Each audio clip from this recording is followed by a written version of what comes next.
Olá, eu sou o Giovanni de Souza, hoje são 25 de novembro de 2020, é 0h30. Lição 13 da classe de juvenis, avivamento para a juventude. Aviva, ó Senhor, a tua obra. Levanta-te e resplandece, porque já vem a tua luz, e a glória do Senhor vai nascendo sobre ti. Isaías capítulo 60, versículo 1. Esse pedido para avivar a sua obra é do profeta Abacuque. Isso está lavrado no livro de Abacuque, capítulo 3, a partir do versículo 2. Ouvi, Senhor, a tua palavra e temi. Aviva, ó Senhor, a tua obra no meio dos anos, e no meio dos anos faze-a conhecida. Na ira, lembra-te da misericórdia. Nós precisamos, a cada dia que passa, estar com o nosso coração voltado para a obra do Senhor. E aqui nessa questão, pedir um avivamento. Quem é que aviva a obra? É o dono da obra. E quem é o dono da obra? É o Senhor. Por isso, Abacuque pediu ao Senhor para que ele venha avivar a obra, ou reacender, ou acender mais uma vez, ou acender a primeira vez, acender, avivar, atear fogo em alguma coisa. Então, no caso aqui para nós é atear o fogo do Espírito Santo. Introdução. Quanto mais intensa é a treva, maior a necessidade da luz. Em tempos como o nosso, os avivamentos se tornaram uma urgência. Apesar do crescimento vertiginoso da igreja evangélica brasileira, os escândalos, o nominalismo e a heterodoxia e a flexibilização da palavra de Deus revelam a necessidade de um avivamento espiritual. Que a oração do profeta Abacuque cumpra-se em nós. Chegou o tempo de clamar a Deus e de conhecer que precisamos de um verdadeiro avivamento. Trevas e luz. No Egito, quando foi lançado as 10 pragas lá no Egito, as trevas eram tão espessas que daria para pegar com a mão. Nessa questão de treva, nós precisamos da luz. Quem é a luz? Cristo. E nós também devemos ser a luz do mundo. Então nós precisamos refletir a luz de Cristo para que essa luz venha iluminar o caminho das pessoas, para que as pessoas venham ter conhecimento da palavra. Nós precisamos refletir a luz de Jesus. A oração do profeta Abacuque, o caos da nação. Abacuque foi contemporâneo do profeta Jeremias. Ele profetizou no período do reinado de Joaquim, na região do sul, pois era um tempo de grande angústia e incerteza. Nessa época, Judá ficou sob o domínio egípcio até o período do cativeiro babilônico. O povo de Deus estava sofrendo as consequências de seu desvio. Muitas das vezes, as pessoas se deixam levar por situações da vida e deixam o caminho, deixam a Cristo, deixam o Senhor. A questão sobre julgar esta questão é um pouco complexo, porque somos todos humanos e sujeitos às mesmas paixões, às mesmas fraquezas, às mesmas dúvidas. No entanto, a Bíblia diz que Deus não tem prazer naquela alma que recua. Muito pelo contrário, o Senhor vai sempre nos exortar a seguir em frente para o alvo que é Cristo, como diz Filipenses 3,15. Também, até mesmo no Antigo Testamento, a Bíblia fala para que marche. E se nós vamos marchar, nós podemos somente marchar para a frente. Diga ao meu povo que marche, Êxodo 15:15. Então vejamos que nós precisamos estar a cada dia indo para a frente, caminhando com o Senhor Jesus. Nós precisamos andar com o Senhor Jesus, estar sempre no caminho, até porque Jesus é o caminho. Então nós precisamos compreender que algumas vezes na nossa vida é possível que nós venhamos ter um pouco, às vezes, de incerteza e dúvida. É natural, é humano. Entretanto, nós não podemos deixar isso nos abater. Aqui a referência correta é Êxodo capítulo 14, versículo 15. Então disse o Senhor a Moisés: por que clamas a mim? Diz aos filhos de Israel que marchem. Então nós precisamos estar marchando, compreender e andar para a frente.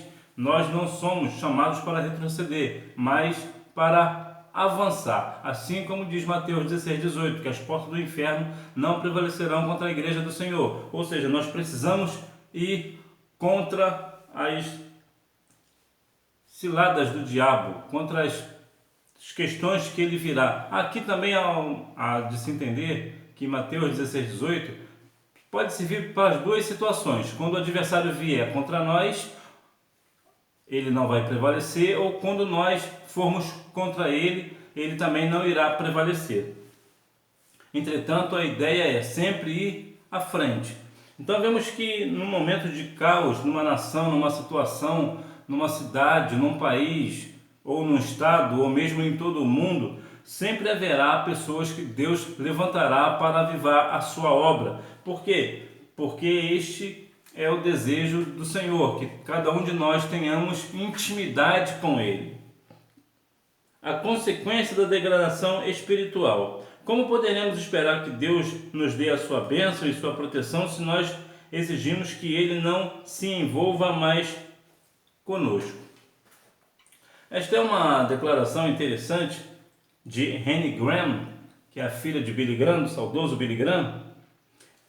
Num contexto geral, esta moça estava dizendo o seguinte: deixamos o Senhor, deixamos os estatutos do Senhor, os mandamentos do Senhor, e agora queremos colocar tudo a culpa do que está acontecendo nas mãos de Deus. Há pessoas, e não são poucas, que dizem que todo o mal que está acontecendo é culpa de Deus, porque onde está o seu Deus que não vê tal coisa? Nós precisamos compreender que nós temos o livre-arbítrio. Então, como toda pessoa tem livre-arbítrio, a pessoa faz da vida o que quiser. E é por essa razão que muitas pessoas fazem coisas tenebrosas, coisas ruins, matam uns aos outros, porque eles têm um livre-arbítrio para fazer. Entretanto, é bom deixar claro que de todas essas coisas Deus trará a juízo naquele grande dia, no grande dia do Senhor, no dia do juízo final. Então veremos que tudo que nós estamos colhendo hoje, alguém plantou ou nós plantamos. Num quesito geral, as pessoas, principalmente aqui a sociedade brasileira, que está com seus valores completamente invertidos, se é que ainda tem algum valor para inverter, e agora as pessoas fazem as coisas erradas, as coisas equivocadas, fazem coisas tenebrosas, e agora diz que a culpa é de Deus. Não, somos nós os culpados. A Bíblia diz que o homem se queixa dos seus próprios pecados. Então vejamos que, entendamos o seguinte: quando nós nos afastamos do Senhor, o Senhor continua nos amando, é verdade. Entretanto, o seu Espírito se aparta de nós, o Espírito Santo se aparta de nós. Então nós não somos mais guiados pelo Espírito Santo e fazemos coisas tenebrosas. Agora que o Espírito está longe dessa pessoa e essa pessoa faz coisas tenebrosas e agora vem a consequência das coisas que ele fez, por que ele vai botar agora a culpa em Deus? Deus não tem culpa neste negócio. Por quê? Porque ele está colhendo apenas aquilo que ele plantou. Como diz Gálatas capítulo 6, versículo 7, que Deus não se deixa escarnecer, tudo que o homem plantar, isso também ele ceifará. Então vemos que há uma consequência da questão espiritual, de deixar a parte espiritual, de nós não colocarmos mais a nossa fé no Senhor. Como diz no livro de Salmos 27, que uns confiam em carro e outros em cavalos, mas nós faremos menção do nome do Senhor. Davi, quando foi lutar contra Golias, o que ele disse? Ele não disse que eu vou a você porque eu sou bom, porque eu sou guerreiro, porque eu faço isso e faço aquilo. Não, ele disse: eu vou a ti em nome do Senhor dos exércitos. Ou seja, Davi ali não estava apenas, ou melhor, ele não estava ali se valendo do seu conhecimento, das suas táticas de guerra ou coisas parecidas. Ele estava colocando a sua fé no Senhor. Então é isso que nós precisamos fazer, colocar a nossa fé no Senhor, porque certamente o Senhor nos dará a vitória segundo a vontade dele. Mas, volto a dizer, quando nós fazemos algo errado por estar fora da presença, nós certamente iremos colher as consequências. o poder da oração. A história dos avivamentos tem mostrado que grandes problemas da igreja e da nação encontram a solução quando há uma busca incessante da presença de Deus por intermédio da oração. Assim, o Altíssimo responde à oração e envia o avivamento. Assim como Abacuque orou para que o Senhor avivasse a sua obra, nós também precisamos orar. E aí é que entra uma outra questão. É bem verdade que a questão da cobrança da oração vai muito das questões dos obreiros, das irmãs do círculo de oração, ou da classe das irmãs, a parte feminina, como você queira entender. Até porque há igrejas evangélicas, Assembleias de Deus, que não usam mais o termo círculo de oração, né? Como eu sou de uma igreja tradicional, né, que tem ainda e mantém essa tradição do círculo de oração, graças a Deus, até porque as festividades, os cultos, os trabalhos do círculo de oração, cá para nós, são os que me parecem serem mais espirituais, não querendo diminuir os demais departamentos, mas o grupo do círculo de oração, os trabalhos do círculo de oração, me parece serem mais espirituais, até mesmo do que o nosso grupo de varões, né?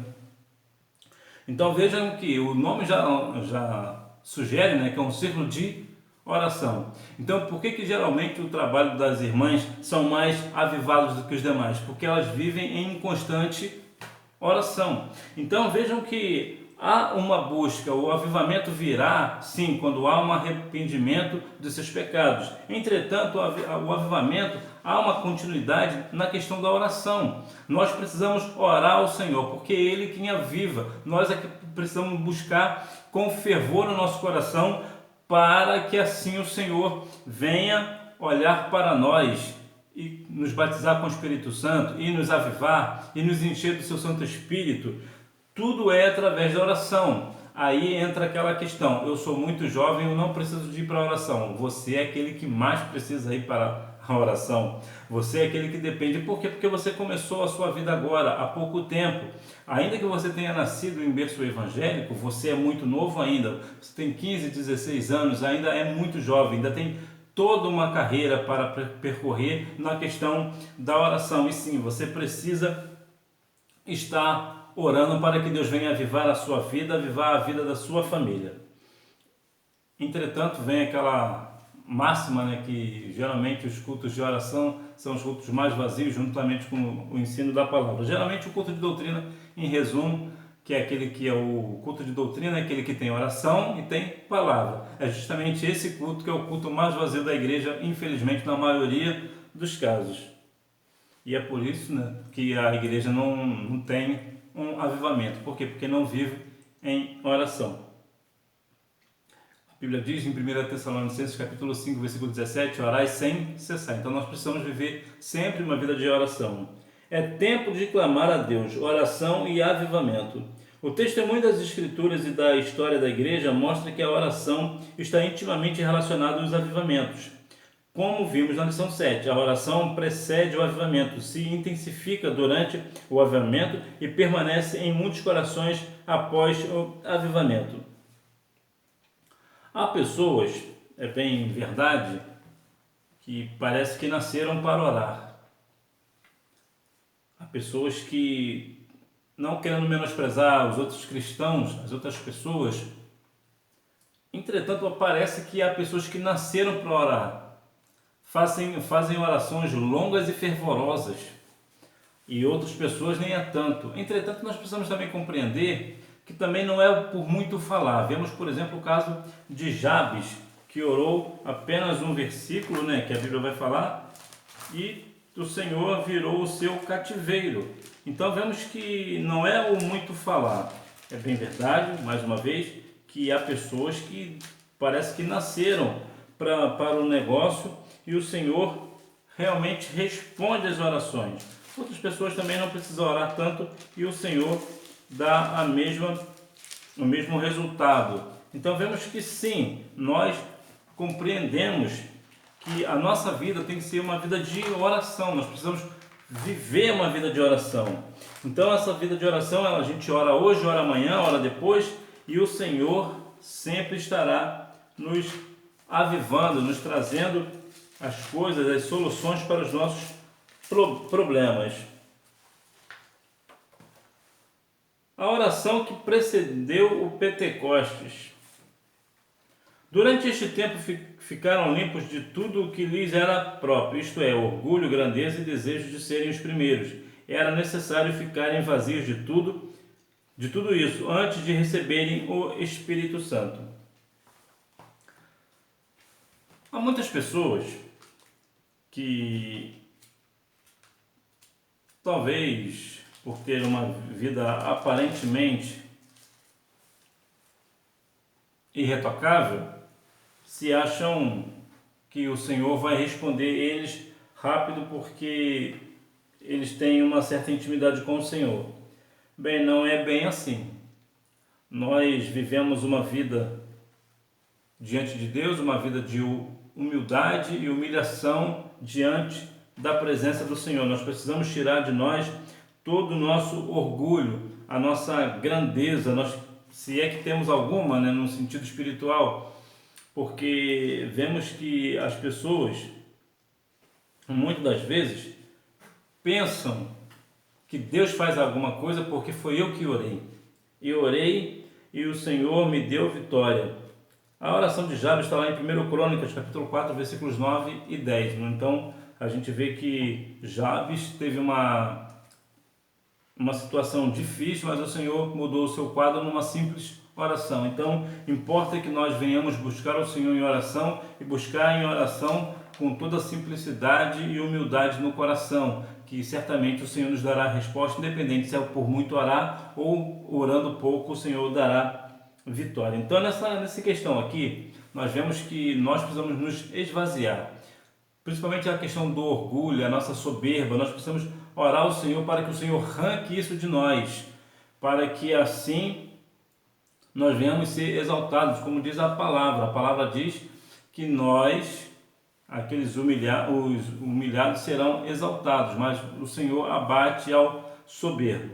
Então vemos que nós estamos a cada dia mais vivendo dias difíceis e nós precisamos e necessitamos sim do Senhor, que nós venhamos tirar toda aquela impureza do nosso coração, para que assim o Senhor venha fazer morada em nossos corações e nós venhamos ter uma vida cheia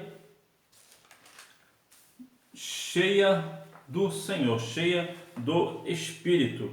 A Bíblia diz aqui em 1 Pedro, capítulo 5, versículo 5, semelhantemente vós jovens, sede submissos aos mais velhos e cingivos de toda humildade uns para com os outros, porque Deus resiste aos soberbos, mas dá graça aos humildes. Então nós precisamos ser sempre humildes na presença do Senhor, assim como diferente daquela oração do republicano, né, que subiu querendo se exaltar e acabou descendo da oração sem ser justificado, porque se achou melhor do que o outro. A oração para a evangelização.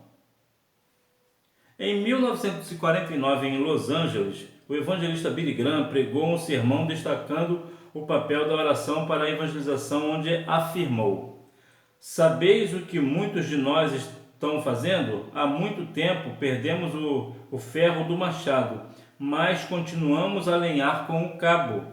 Estamos tentando derrubar as árvores, tentando ganhar almas, tentando viver uma vida cristã, tentando produzir os frutos do Espírito com o velho cabo do machado, cuja cabeça há muito que se foi. Estou orando para que ele torne a unir-se ao cabo.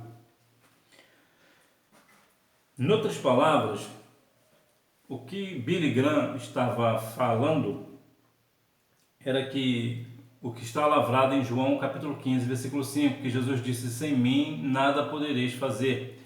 Aqui, a questão do cabo do machado, aqui pode testificar a questão do nosso esforço, o nosso intelecto, o nosso entendimento, o nosso esforço. Ou seja, se você pegar uma árvore, por exemplo, e for bater com ela com uma madeira, você vai passar a sua vida e você não vai conseguir quebrar aquela madeira, não vai conseguir jogar aquela árvore ao chão. Por quê? Porque você está sem o machado, você está sem a peça principal. Então veja que nós estamos, é como dar murro em ponta de faca, como diz, né, o ditado. Então veja que nós precisamos orar para que este cabo, no caso o Cristo, volte ao cabo. Em outras palavras, nós estamos distantes do Senhor. Nós queremos fazer do nosso jeito, e do nosso jeito a coisa não vai andar. Por quê? Porque Cristo é a cabeça da igreja. Nós somos a igreja e Cristo é o cabeça da igreja. Precisamos de um avivamento, uma triste realidade. Ao ler as notícias ou assistir os telejornais, percebemos que estamos mergulhados em uma catástrofe social, corrupção, violência, desigualdade social, degradação ambiental e injustiça. Ao olhar para o cenário evangélico em nosso país, percebemos o cumprimento das palavras do apóstolo Paulo a Timóteo. Porque virá tempo em que não sofrerão a sã doutrina, mas tendo comichão nos ouvidos, amontoarão para si doutores, conforme as suas próprias concupiscências, e desviarão os ouvidos da verdade, voltando às fábulas. Então veja que muitas das vezes no nosso tempo, nós, os cristãos, vamos colocar todo mundo no mesmo barco, nós, os cristãos, estamos procurando mestres, doutores da palavra, que nos ensina aquilo que nós queremos, do nosso jeito, da nossa forma. Por quê? Porque nós não estamos suportando a sã doutrina, nós não queremos a sã doutrina, nós não queremos nos separar em santidade para o Senhor, nós não queremos pagar o preço. Então veja que muitas das vezes as questões que acontecem no nosso país, aqui na nossa nação, da corrupção, violência, desigualdade social, degradação ambiental, injustiça, preconceito, racismo e tudo mais, acepção de pessoas e tantas outras coisas, uma parte é nossa. Por quê? Porque nós, quando acontece alguma coisa, nós nos calamos, nós não colocamos, como diz a Bíblia em Mateus 16:18, que as portas do inferno não prevalecerão contra a igreja do Senhor. Nós não colocamos isso em prática, ou seja, se aconteceu algo, se falaram da igreja, se falaram da palavra, se falaram da Bíblia, por que nós não confrontamos? Por que nós não enfrentamos? Nós apenas nos desviamos e falamos, deixa isso para lá, deixa que Deus vai cuidar. Nós precisamos compreender que há situações, há pontos que somos nós que temos que nos posicionar, até porque nós não somos testemunha do Senhor, nós não somos testemunha de Cristo, como ele disse em sua palavra. Então vejam bem, que tipo de testemunha é essa que vê algo errado e não afronta? Então nós precisamos sim ouvir pessoas que de fato, doutores, professores, que estão de fato comprometidos com a palavra do Senhor, e não ouvir somente aquilo que nós queremos ouvir. Nós precisamos estar ouvindo a palavra do Senhor, independente do que Deus tem para nós, nós precisamos ouvir a sua palavra. Necessitados de um avivamento. Nossa prioridade não deve ser a de investir em mega templos, organizar mega eventos intitulados de avivamento, elaborar estratégias de marketing ou de crescimento do rebanho. O que precisamos é de um grande despertamento espiritual que nos faça voltar para o centro da vontade de Deus. Há uma questão sobre entretenimento no Brasil, nas igrejas evangélicas brasileiras, não vou dizer todas, mas a grande massa esmagadora de igreja, principalmente na questão de juventude, usa um termo de que colocam-se muitas coisas dentro do templo e às vezes até fora do templo, num luau gospel, por exemplo, para tentar trazer o jovem para a igreja. Bom, nós precisamos compreender o seguinte: é o Espírito Santo que convence o mundo do pecado, da justiça e do juízo, como 16:8 de João.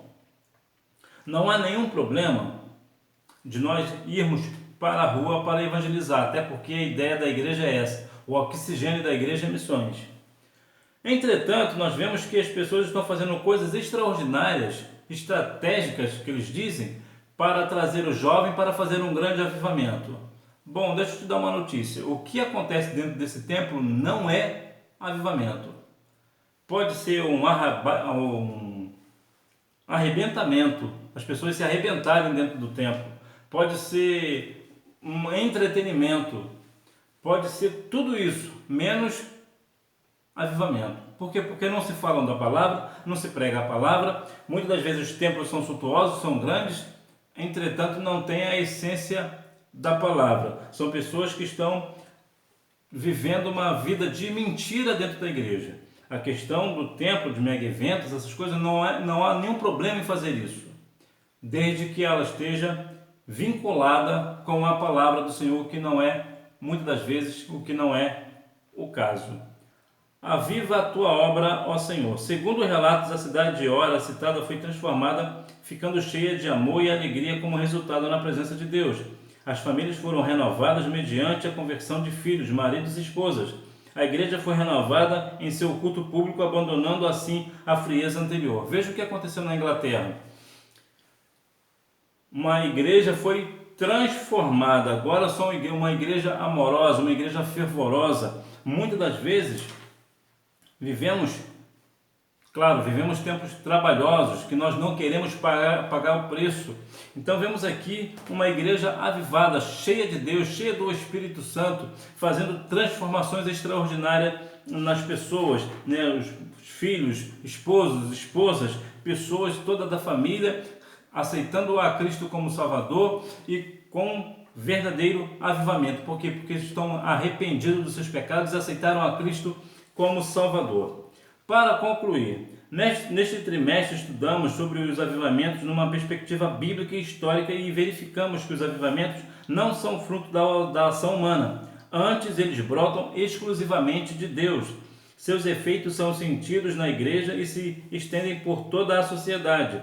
Por não estar sob o nosso controle, o que podemos fazer é orar incessantemente para que o Espírito Santo nos encha novamente. A grande crise em que estamos mergulhados revela que necessitamos com urgência de um despertamento espiritual, que haja quebrantamento em nós. Oremos que sejamos revestidos do poder do alto, sejamos cheios do Espírito Santo. A questão do despertamento, nós, principalmente você quando vai para estudar, por exemplo, você não gosta de despertar de manhã para ir à escola ou para fazer algo. Por quê? Porque o despertamento dá uma ideia de sair de uma zona de conforto para uma zona de confronto. Ou seja, nós estamos numa vida espiritual aqui falando, então o avivamento é aquilo que nos desperta para aquilo que é espiritual. Ou seja, é buscar ao Senhor nas madrugadas, é ir para vigílias, consagrações,